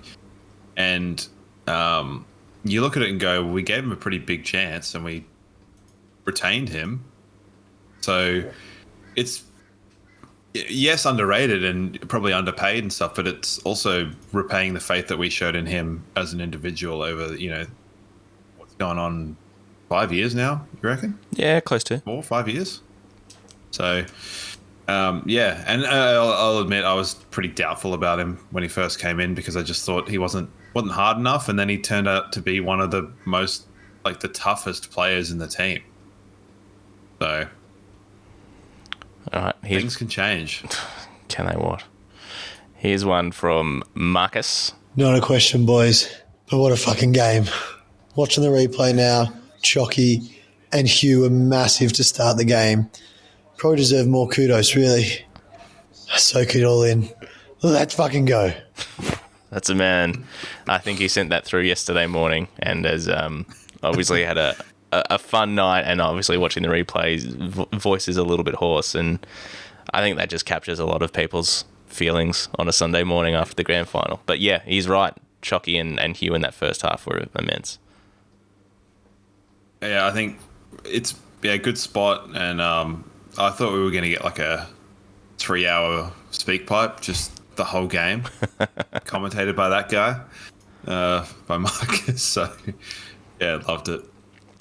Here's one from Ziggy, and a shout out to Ziggy. We've had many chats across the year, and especially the last few weeks. He's always keen for a chat, and he's a great fella, Ziggy. And that's Zig from the Discord, right? Yeah, and I've never put that together because I've got a peanut for a brain. Here we go. G'day, boys. How bloody good was that? Very. Absolutely vindicating. Just all the years at the bottom, all the way to the top. Amazing. Can't get enough of it. My question for the pod today would be, where are we going to fit everybody for 2025? Got Levi coming in, all the boys back from their ACLs. Massive headache next year for the selection. But yeah, amazing. Congrats, everybody. Go Lions. That is going to be a question. There's a few people that have jumped on, Twitter and Instagram that have said the same thing. Lockie Hudson on Instagram. Who do you think Levi and Kitty will replace next year? I doubt someone like Dizzy Gardner is going to be much of a factor in that selection process, but Tom Duday definitely. Link come back in. Levi and obviously Sam Marshall are going to come back in as midfielders. So, yeah, it's going to be a tough one. And then the question about Joe as well. So it's a good position to be in. And obviously, as we listened to SEN on the way home from the grand final, and Finey was having a rant about how unfair it is that you can win the premiership and get the best kid in the draft. And I do understand that point of view. I do. It is fundamentally unfair, but it swings and roundabouts. Yeah, I think... I don't know if I said this earlier on, but if it's just our list is in good shape because we've made our list in good shape. We've managed it, and we're like an artisan sitting there crafting this team. It's not our fault we did a good job. It's not our fault. Do I think that they should probably have to pay more for really high draft pick people? Yeah, probably. But why is it now the thing that is being talked about? as in regards to where is everyone going to fit in, I've been saying it since the beginning of the year. I'm looking for more of a rotation thing of like, you've got 27, 28 players that will filter in. And, you know, I don't think that I think we got pretty lucky this year. I know we got really unlucky in certain ways, but how many people were expecting Zorko to play 27 games and Froggy and like shit like that? Yeah. It's probably not. It probably doesn't happen a lot of the time. So I would be very much of the camp of just cycle them through. I think Zorko will, and you never know what's around the corner because we could get to round 1 next year and another knee blows out or something like that. Touch on wood, that doesn't happen. But you'd have to imagine if things go the way they should, Kitty's back, Duday's back. You know, Zorko's role will change. Probably McKenna, you'd have to make a decision about his future at the club when you've got Wilmot, Zorko playing an All-Australian halfback year, and then Kitty Coleman, who we all know what he's capable of. Link, how's he going to fit back into that forward line? Whose position does he take? Is it a Logan Morris? And we go with a smaller forward setup. And then Duday. Is this another year where we think surely Ryan Lester's like the first to go, like the first to bow out for this team? Or does Lester stay in and Payne has to fight for his spot because his body's letting him down again? It's crazy, isn't it, to think? Yeah. They're kind of, we've got more solutions. And I think there's also an element of not having to put as much pressure on the players coming back from ACLs, you know, because there is a bit of a weird kind of statistic in terms of players coming back and the amount of time off they've had and the amount of rehab, where it's like once you reach a point, kind of it's like the risk return is at its minimum, but before that it's quite a lot higher. I can't quite remember. I read a study on it at some point in time when probably we had all 5 of them at once. But it could be the sort of thing where you go, well, there's a 5% risk of playing Tom Duday in round 1. So by the time we get to round 4, there's a 0% risk. So you just do that, you know. I wouldn't be necessarily risking players early on in the season because I don't think it's super necessary. So does Kitty Coleman come back in round 3 or 4, given he's had a setback? I can see Link McCarthy coming straight back in because he's basically the most professional human seemingly on earth, except for Will Ashcroft. But yeah, in terms of where they all fit in, I don't know. They're all. It's negligible with a lot of players, you know, because a lot of people pre-season had Kitty Coleman as a All-Australian, and Zorko won that award. So yeah, and I think probably, is Kitty Coleman an improvement over Zorko? Maybe. I don't know. Maybe not. It's an unknown quantity at this point. You'd have to say, on face value, he probably is over McKenna, but then the balance and everything. But it's an amazing problem to have.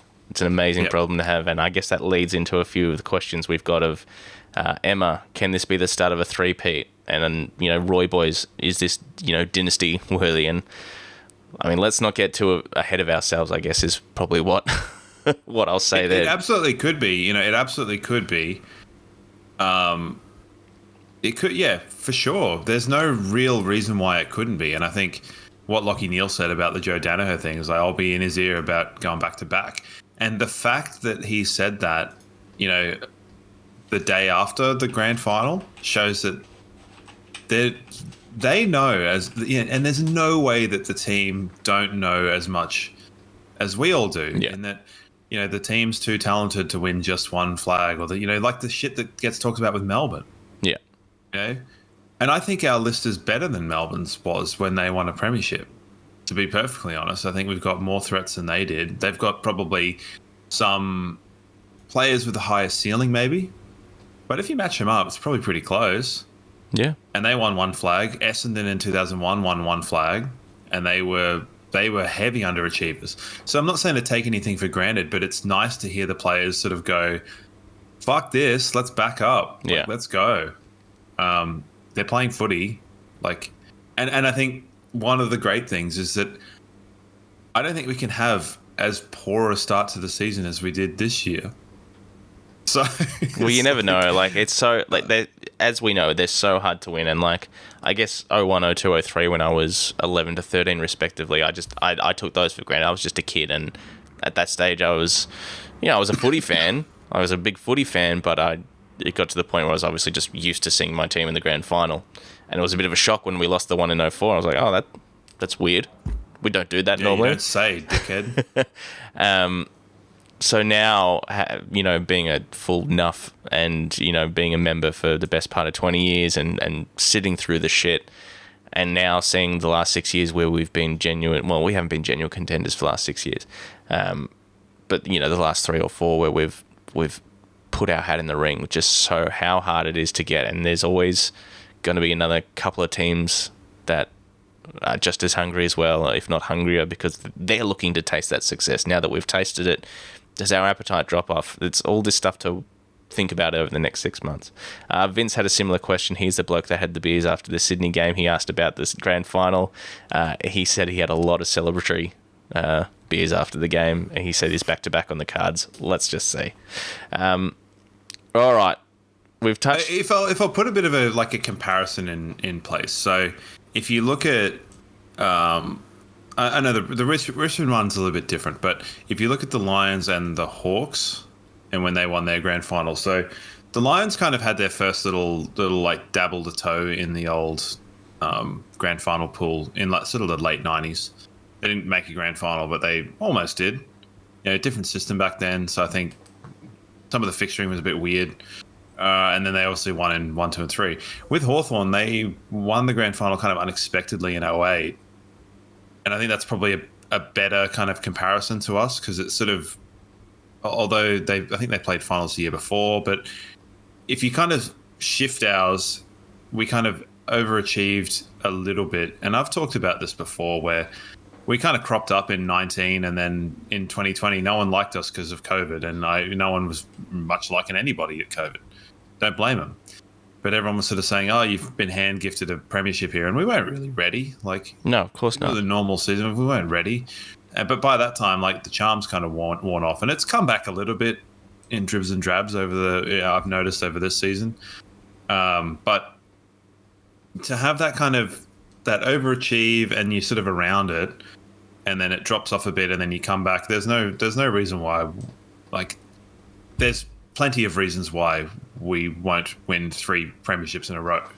But there's definitely as good a chance as any team. Yeah. Really. And I know, the chance is low.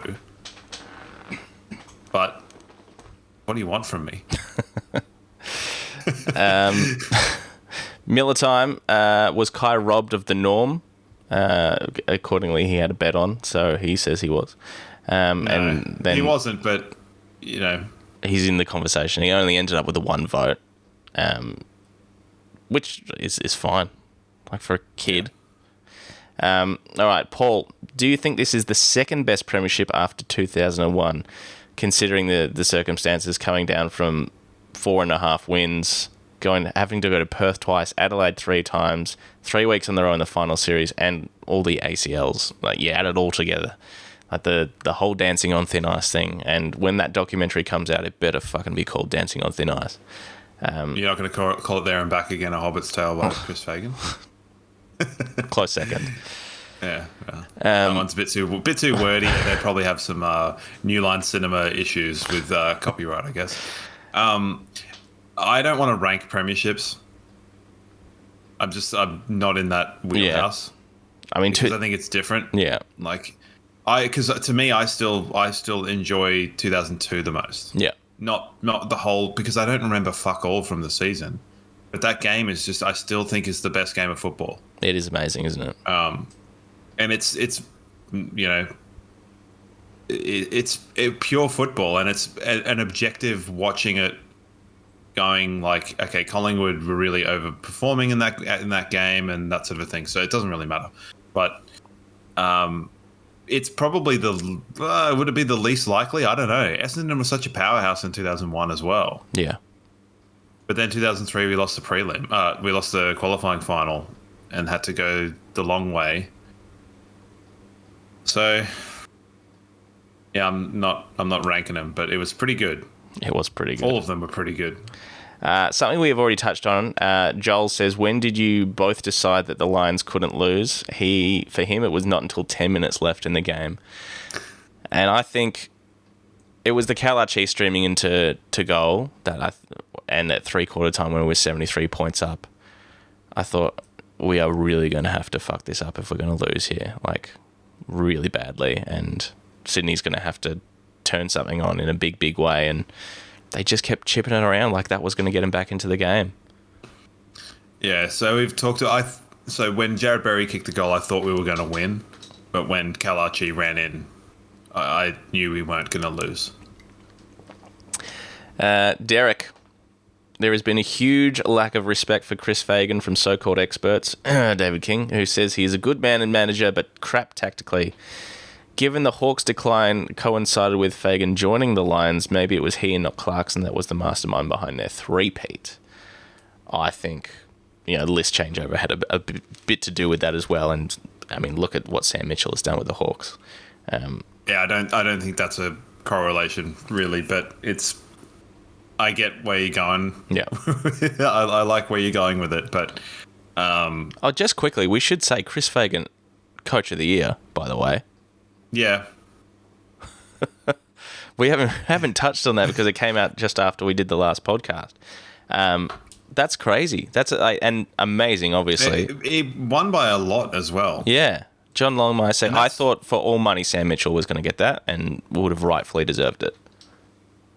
Yeah, I don't think Sam Mitchell was robbed because there are people suggesting that Sam Mitchell was robbed, but it's like... It's voted on by the coaches, and so you can't really argue with it. And I mean, are you voting on like potential? Because he'll get his chance for sure. I guess it's the same way that Fags won in 2019, bringing a team from second last to second on the ladder, or 15th to second on the ladder, whatever it was. He won it for that reason. I think people thought, well, Sam Mitchell's done the same. Look at what he's done. He really didn't, though, did he? Only finished 7th. Yeah, but just defied all expectations. But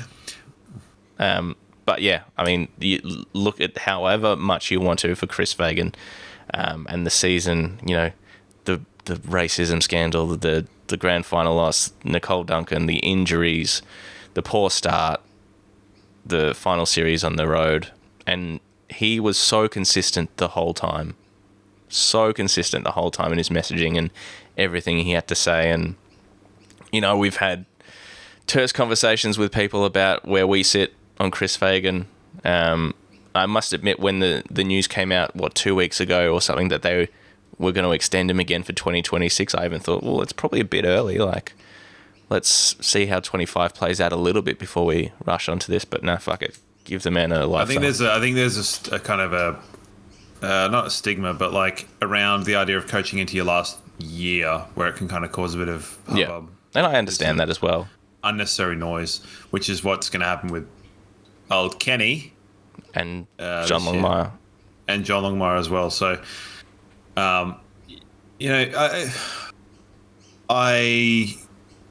must admit, like, you question things. Of course you do. When you're watching it and you're seeing the same errors and stuff like that. And, of course, one of my older brothers is over in Europe and is very heavily, like, he coaches football, like soccer and stuff like that. So I think there's a bit more understanding with that sport and the way that is coached, that there's a more of a trust process. With certain ones, it's less yelly, let's say, and then there's plenty of yelly coaches. But I think in Aussie rules, the idea that you have a coach that's going to yell at you and point and get up here and say you're doing, like, that's what people have seen.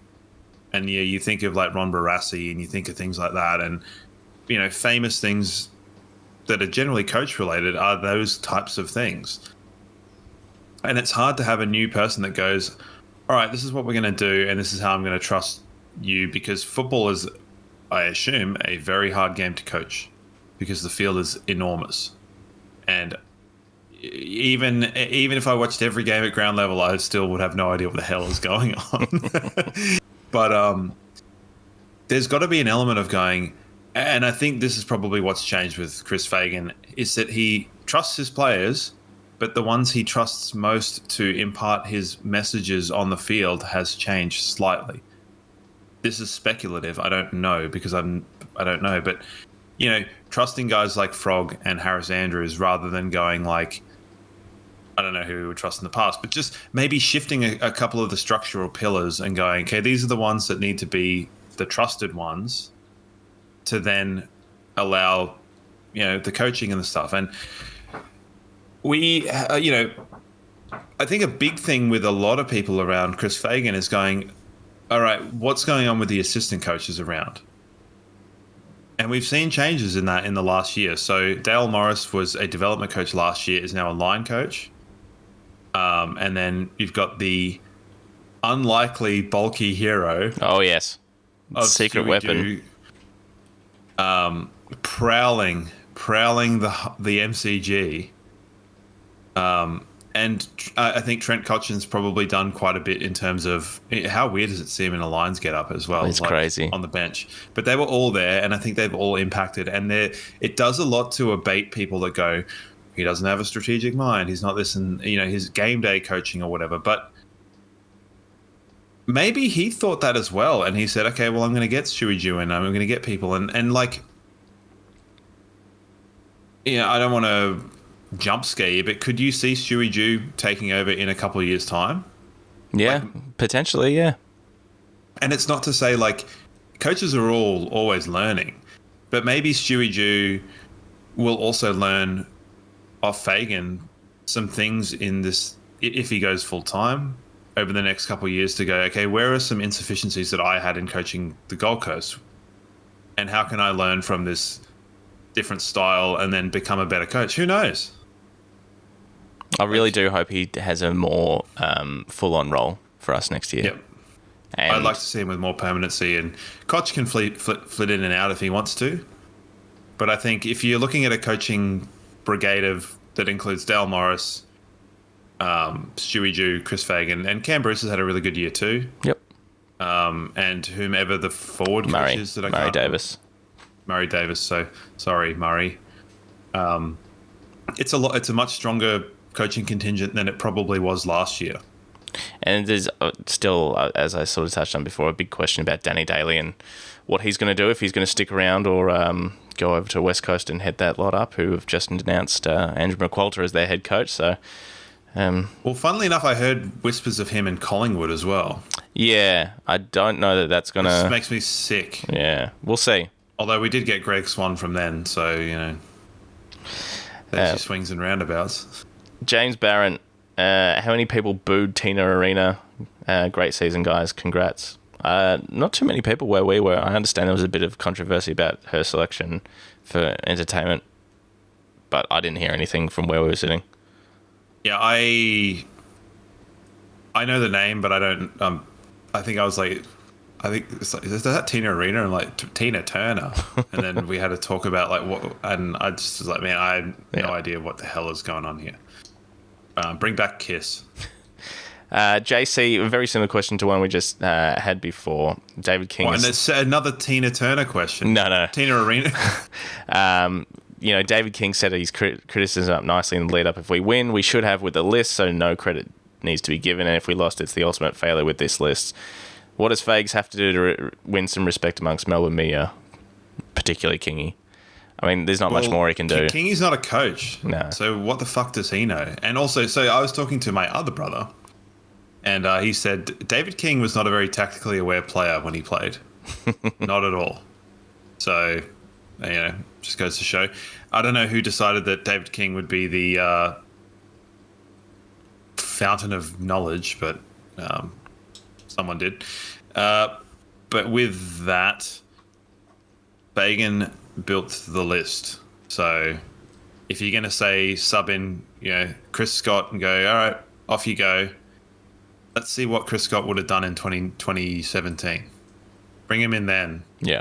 In a parallel. Can someone do one of those things? Have physics and physicists gotten that good that we can create a simulated world of what happened back then, put Chris Scott in there and just see what happens? All right, a couple No, more. they haven't, have they? No. So, and if they do, they're not going to make it specifically for AFL situations. It's probably a little bit low bar there. We're going to rattle through these last couple here. Mr. I, no question, just want to give a big one to all the Fagan, Hipwood, and Darragh Joyce haters. None of it would be possible without them. Dennis Roberts, how about a bit of love for the guys on the lower tiers like Noah Answorth, Fletcher, Froggy? The top level talent is elite, but the whole club brought this home. Even the top-up players who came in during the mid-season draft. And yeah, it's no surprise, and you probably noticed that when they were reading out each player to come up and get their medal, I saved my biggest cheer for Froggy Lester. Yep. And I think there's a lot of Lions fans right now listening that share that same love for the guys like Froggy and Fazork and the guys that have been there through the shit. And it's a bit of a shame Darcy Gardner misses out, but he's there for it. And yeah. See how we go next year. I think we probably forgot to mention Noah much in the game stuff, but he was just ever present. I know he's sharing that vacuum cleaner around, and that's all he's going to be in my mind. Like, his ball use has been a lot better. He's both sides, so yeah. He was there and did his role expertly. Certainly did. And Froggy, as we know, is just an all-time favourite of not only me, but plenty of Lions fans, and had a fantastic final series and a fantastic grand final, and has signed another 1-year contract. So it's all just amazing stuff. It really is. That'll do for the questions. Thanks to crispcommunications.co. The aftermath of the grand final, two very, I guess, tear-jerky moments. One was obviously Fags and Lee Matthews, which is my favourite image of the day, of them arm in arm just crying. And the other is Oscar McInerney and the way he conducted himself all week, all game, after he was just so happy for Darcy Fort. And a lot of, as I said to you off air, West Coast supporters are comparing the way Oscar, went about his business on Grand Final Day compared to Andrew Gaff on Grand Final Day, who just was sour face the whole time. And Oscar what a bloke. What a guy. It would suck. It would suck. You wouldn't know it, though. You wouldn't know it. No. And the thing is that there are people questioning whether it was performative or not. And I don't know. Oscar's so weird that maybe it wasn't. Like, the thing is it's, let me put it this way. I consider Daniel Bradshaw a triple premiership player, but he only played in 2. Yeah. Same with the Scots. So it kind of, will he be a premiership player? Like, he is. Yeah, in all of our eyes, he's a premiership player. Everyone will know the contribution that he made.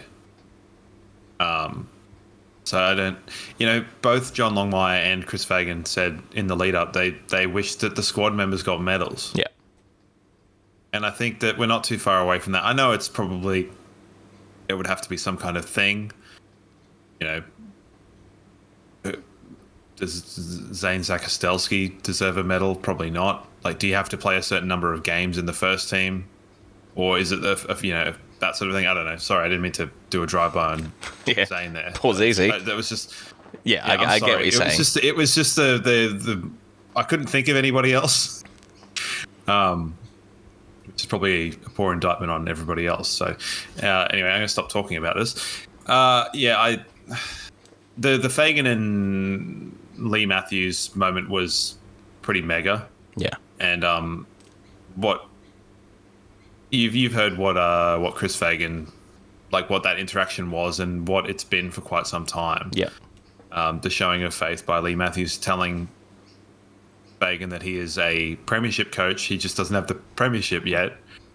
And that probably was the moment that, you did it. I don't think I've seen a moment like that in football. And I don't know how often that could happen again. You know?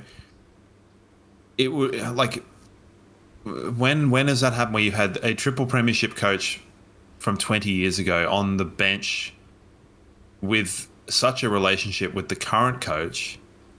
I just don't think that happens. And one of the all-time figures in AFL, like Yeah. player of the century, one of the biggest names. His statue is right outside gate 4 of the bloke. Yeah. You weren't standing there. You kept getting asked to move. Maybe at the Lee Matthews statue. Where are you? Well, everyone wanted the photo with the Lee Matthews statue, and fair enough too. Yeah, just that image, I think, is the one that is going to stick with me from that game, is those two. Yeah. I was going to ask you what your favourite kind of moment was, and because that was mine. Yeah. And you I think it'll be a lot of people's favourite moments. That one for sure. To go along with. Closely followed by him getting absolutely dunked with the Gatorade. Yeah. But yeah, I can't see that moment happening at any other club at any other time. You know, like where was John Worsfold when fucking Simo won West it. Coast won in or where was Mick Malthouse when probably coaching Collingwood? But you know, it's just so weird. It doesn't really make any sense how that happened, but it completely works. Yeah. And I understand that that Lee's on the board and stuff like that, but it was perfect. Yeah, it really was. The other moment was Fags getting Zork up for the captain with the captains in the presentation of the cup, and the story behind that we've heard is that when Zork's handed over the captaincy, Fags said to him, like, when we win it, you're going to be the first one up there, and held his word, a few years later, which is amazing stuff as well. Yeah, I think Fagan's been pretty coy about that sort of situation, and it's something that I think we've echoed, where I probably don't... Zorko showed more leadership in this last year than I think he probably did whilst he was captain, but Fagan's like, there was no one else really. There was no one else to be captain at the time. We needed someone, and he was there. And that was kind of probably in some times where Zorko was at his least... whatever. He's certainly his least desirable. Yeah. Where he wasn't... There was a time where he wasn't... You weren't proud of him as a captain. Yeah, of course. When you supported the club. Whereas I think well and truly this season, you can be proud of him. Proud to say that he's a player in your team. It was a bit, and yeah, he's turned it around. He certainly has. Turned it around. And one of the ones that thoroughly deserves that premiership medal. Yeah, more than a lot. I mean, I know deserving is a hard word when you're looking at things like this, because they're very much hard earned, but we're glad he got there. Yeah. Him, Froggy. Harris has been there 10 years as well, and been a terrific leader from day one. Well, even Joe Danaher. Like, Joe Danaher's gone through a pretty long-winded trip to get to this point. So and I know not all of it has been with us, and he was very clear to say that after the game. He said, I came in when things were already bloody guns blazing, so there's other people who've done it harder than me. Charlie Cameron came to a wooden spoon club. Coming off a grand final. Yeah, coming off a grand final. Obviously, did he miss the camp, or was he there for the camp? No, so he would have been traded out, and then the camp would have happened. Oh, he's timed that well. Yeah. Lockie Neal coming to a team that had 10 wins in 2 seasons. But he knew. They're all there. People talk about the Lockie Neal era, and it's like, yeah, it's the Fagan era. Not Lockie Neal's era. One last thing in the aftermath. Did you watch John Longmire's press conference? Because that was brutal. Yeah. That was brutal. Yeah, it wasn't. He and John Longmire held himself as well as anyone possibly could in that situation. Your teams just had their pants pulled down. You're trying to answer questions from journalists, and in the next room you hear enormous celebrations. You hear them singing the song like basically throughout the whole press conference. It just... Why did... Like, 2 questions. Why is the rooms right there? I know. And B, how has this never happened before? Well, I mean, I don't know if it was like they changed it this year or the celebrations were just that loud that they were coming down the hallway. But yeah, it was. Man, that is salt in the wound that you don't need. But he held himself amazingly. I feel quite bad for at the same time, it's feeling bad is kind of futile because if he'd won, then we'd feel bad. I think Sydney had more to lose in this grand final than we did. Yeah, to be perfectly honest. I think whoever lost was gonna. They were gonna cop it for sure, but I think they lost in the exact way that they would not have wanted to. Yeah. So whereas I think we would have been able to hide behind we've kind of burked it up in the season and we've travelled week, and if we'd been beaten by 60 points, it would have been a bit like GWS in 19, or we've gone the hard way and it hasn't worked. Back up again. And it probably would have been damaging, but probably not as damaging as this is to Sydney. Yeah.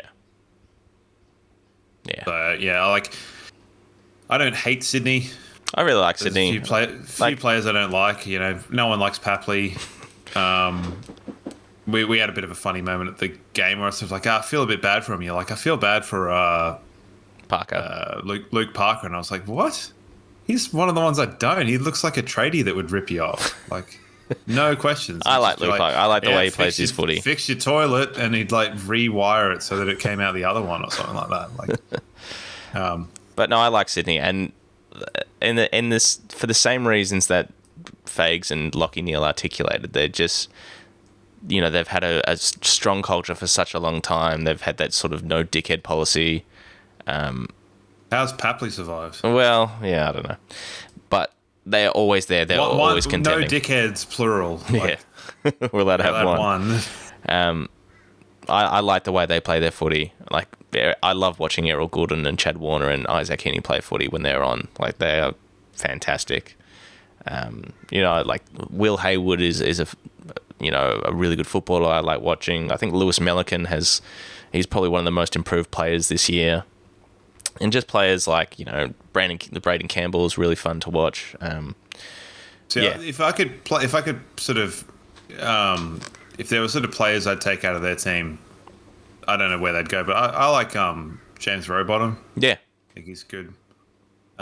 He kind of had a bit of a mare-ish, but they're fine. Don't need to talk about them too much. But Isaac Heaney is weird. He looks like he's made of wax. I don't quite understand how he looks, waxy. But if you know, you know. Yeah, when he's on, he's the best player in the comp, and unfortunately for him and for Sydney, that he was nowhere near it on Saturday. Oh, well, this has been a long one for us. We try and keep it relatively bite-sized, but we are pushing the 2-hour mark now. Are we? Shit. Oh, yeah, it's fucking 11 o'clock. So once again, a massive thank you to everyone that has been listening across the year. We will do another couple of episodes. We'll do a full season review. We'll go through some other players and maybe we'll break it down into chunks of rounds, or maybe we'll go through player by player. Not really sure at this point. Maybe we'll do a grand final rewatch with our commentary. We've got all of this to decide and more. And I will. I'm not gonna give it lip service this week. So if I'm gonna do an AFLW video, they had a massive weekend and a huge win on Sunday. So I'm gonna chuck something up on YouTube where I do a bit of a chat about the AFLW. But what I will say is the way they organised that so that the men's team comes back, because it was a piss that they couldn't be down there to watch the game on Saturday. But the way they organised it, it was fucking dumb. The men's team comes back. And if you wanted to be there for the celebrations at Brighton Homes Arena, you had to buy an AFLW ticket, which meant the crowd at Brighton Homes was absolutely huge. And they pulled off one of the great wins against the arch enemy in Adelaide. That was fantastic. If you haven't had the chance to watch that game, please do, because it was absolutely huge, so good. Tay Smith and Ruby Spark are really coming along this year. Tay Smith especially, with some huge clunks at the end. So I'll do a bit of a video on YouTube where I go a bit more into AFLW, because just haven't been able to give it the service it deserves at the moment. And well, that's because we've just. I don't think you can be blamed because we just want to flag. Yeah, so. I know, but still, it's we are that close to the McClellan Trophy again. What, Yeah. one hand on $1 million? Well, isn't it home and away result though? Yeah. Yeah, so I think probably Port was a big threat. Melbourne's probably not going to be an issue. But yeah. Well, I mean, to put it in perspective, the last couple of weeks I haven't watched the full Premier League games. I've just watched highlights of my team, and they've played fucking Manchester City and stuff. And I'm like, God, haven't even bothered watching that because I'm not important. But All right. Manchester City, what a bunch of wankers. Anything you want to say before we sign off this premiership episode of the Brisbane Lions Fancast? No, but just obviously, good job, team. But if we've forgotten anything, just let us know, because it's obviously hard to kind of hard to remember everything.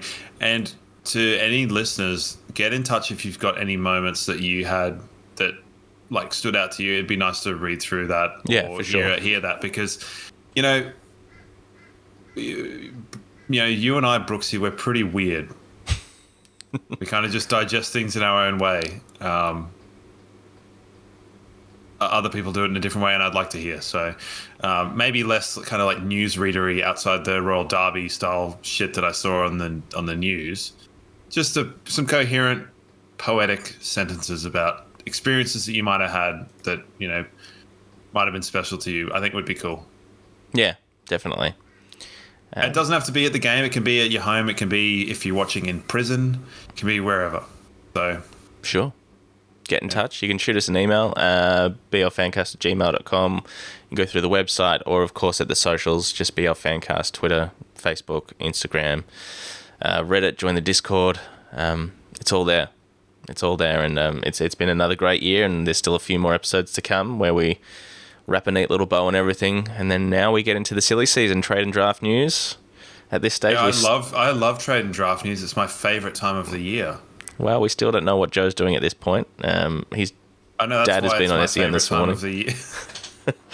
I fucking hate trade time. It's so futile. We'll see. You never know. It's where the Tom Morrises and Mitch Clearys and Sam McClure's of the world really shine, and I hate it because they're not actually shining.